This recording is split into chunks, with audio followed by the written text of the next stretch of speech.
હિંમતનગર ખબર ન્યૂઝમાં આપનું સ્વાગત છે। તલોદ નગરપાલિકાની સામે ખુલ્લી ગટરને લઈને લોકોમાં ભય। તલોદ નગરપાલિકાની સામે ખુલ્લી ગટર લાઈન કોઈકનો જીવ લેવા મજબૂર બની હોય તેવું લોકમુખે ચર્ચા। ખુલ્લી ગટરને લઈને કોઈ જાનહાનિ સર્જાય તો જવાબદાર કોણ? 31 ને લઈને લોકોની તલોદ બજારમાં ખરીદી માટે અવરજવરમાં વધારો। આવનાર ઉત્તરાયણ સહિતના તહેવારમાં ગ્રામ્ય વિસ્તાર તેમજ તલોદ નગરના રહીશો ખરીદી માટે આવતા હોય જાનહાનિનો ભય। ખુલ્લી ગટરનું રિપેરિંગ થાય તેવી માંગ ઉઠવા પામી। જીતુભા રાઠોડ, હિંમતનગર ખબર ન્યૂઝ, તલોદ।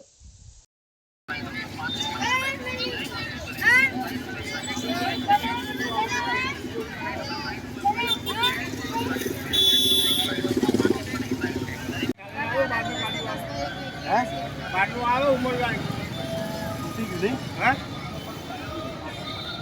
ભ્રષ્ટાચાર ચાલે છે સખત ભ્રષ્ટાચાર શું રાજુ બધા કહેશે મોદીને લાવ તો આવા લાઈન જ ભૂલ કરી બેઠે